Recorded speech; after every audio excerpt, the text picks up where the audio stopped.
అందరిని కూడా వారిని ఉత్తేజపరచడానికి, వారికి ఒక అవకాశం ఇవ్వడానికి ఈ యొక్క ఫౌండేషన్ అనేది మేము ఎస్టాబ్లిష్ చేశాము. సో ఇప్పుడు మేము కొన్ని సమస్యలు ఎదుర్కొంటున్నాం మేడం. సో ఇక్కడ ఉన్నటువంటి వాళ్ళందరూ కూడా నలుమూలలో ఉన్నటువంటి ఆంధ్ర, తెలంగాణ నుంచి వచ్చినటువంటి కళాకారులు. మాకు ఇది 1 ఇయర్ అవుతుంది ఎస్టాబ్లిష్ చేసి. ఓకే. ఈ కళని ప్రదర్శించాలని చాలామందికి ఆశ ఉంది. కానీ ఇప్పుడు మేము కొత్తగా ఎస్టాబ్లిష్ చేసిన తర్వాత మాకు సపోర్ట్ అనేది ఎవరిది లేదు. ఎవరో ఒకరిద్దరు మాకు సపోర్ట్ చేయడం. ఇప్పుడు మేము వచ్చి అక్కడ జిహెచ్ఎంసి పబ్లిక్ గార్డెన్లో మేము ఒక 4 డేస్, మాకు డ్యాన్స్ అకాడమీ లేదు, ఇంకా వేరే ఎక్కడ చేసుకోవడానికి కూడా మాకు చోటు లేదు. సో మేము వచ్చి అక్కడ వాళ్ళ పర్మిషన్ తీసుకొని మామూలుగా ఓపెన్ ఏరియాలో మేము 4 డేస్ ప్రాక్టీస్ చేసుకొని నిన్న రవీంద్ర భారతిలో క్రాస్ రోడ్స్ మీడియా వారు నిర్వహించినటువంటి ఒక ప్రోగ్రాంలో మేము పర్ఫార్మెన్స్ ఇవ్వడం జరిగింది. అదేవిధంగా ఇక్కడ ఒక రూమ్ కూడా మేము తీసుకునేటువంటి పరిస్థితుల్లో కూడా లేము. పెయిడ్ రూమ్ ఒక 5 డేస్కి మేము తీసుకొని దాంట్లో ఉండి ఈ యొక్క ప్రాక్టీస్ అనేది చేసుకొని మేము ప్రోగ్రామ్స్ ఇవ్వడం జరుగుతుంది.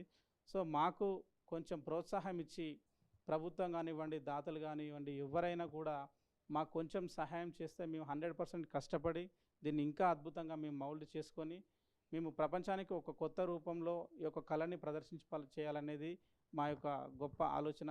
ఇక్కడ ఉన్నవారు కూడా చాలామంది మ్యారేజ్ చేసుకున్న వాళ్ళు, మంచిగా హైయర్ స్టడీ చేసిన వాళ్ళు, చిన్న చిన్న జాబ్స్ చేస్తున్న వాళ్ళు కూడా ఉన్నారు.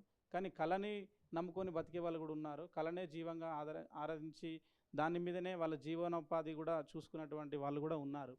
సో వాళ్ళకి ఇది ఒక జీవనోపాధి కావాలి అంటే మాకు ఒక అవకాశం ఇస్తే మేము ఖచ్చితంగా దీన్ని ఇంకా ఇంప్రవైజ్ చేసుకొని దేశ విదేశాలలో కూడా ప్రదర్శించాలనేది మా గోల్.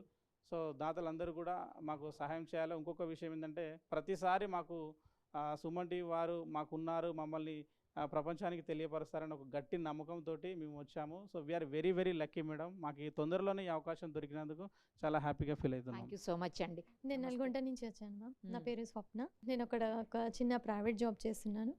నేను ఫస్ట్ టైం మాస్టర్ని ఒక ప్రోగ్రాంలో యాజ్ ఏ ఆడియన్స్గా వెళ్ళాను. అక్కడ చూడడం జరిగింది. ఒక friend through martial art master friend నాకు, తన త్రూ వెళ్ళాను. తన మాస్టర్ డాన్స్కి ఇన్స్పైర్ అయ్యి నేను కూడా మాస్టర్ లాగా చేయాలి అని అప్రోచ్ అయినప్పుడు అసలు అప్పటి వరకు అనుకోలేదు మనకంటూ ఇలా ఆపర్చునిటీ ఉంటుంది, మనం కూడా ఇలా చేయగలము అని. అసలు సొసైటీలో అంత అది లేదు మాకు. సో ఇది ఒక ఎంకరేజ్మెంట్.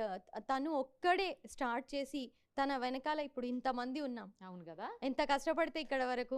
సో చాలా థ్యాంక్ యూ మాస్టర్, మమ్మల్ని కూడా ఇంక్లూడ్ చేసి మాకు కూడా ఈ అవకాశం ఇచ్చినందుకు. సో మాస్టర్ చెప్పినట్టు మాకు కూడా ఇంకా కొంచెం ఎంకరేజ్మెంట్ జరిగితే ఇంతకంటే మంచిగా చేసి చూపిస్తామని కోరుకుంటున్నాం. డెఫినెట్గా అండి, మీకు ఖచ్చితంగా ఎంకరేజ్మెంట్ దొరుకుతుంది. ఒకసారి మార్షల్ ఆర్ట్స్ మాస్టర్కి ఇవ్వండి. మార్షల్ ఆర్ట్స్ మాస్టర్ మిమ్మల్ని చూస్తే నాకు చాలా బాగా అనిపిస్తుంది. మీరు బాడీ బిల్డర్ కూడా అనుకుంటా. అమ్మో, ఇంకెవరున్నారు బాడీ బిల్డర్స్? అందరూనా? అమ్మో, అయ్యో బాబోయ్, అవునా? 6 ప్యాక్సా 8 ప్యాక్సా? ఈయనైతే మామూలుగా లేదు, చాలా స్ట్రాంగ్ ఉంది అసలు. ఎక్కడ నేర్చుకున్నారు మార్షల్ ఆర్ట్స్? మీకు ఎందుకు అసలు ఇంట్రెస్ట్ వచ్చింది దీని మీద? Madam, first of all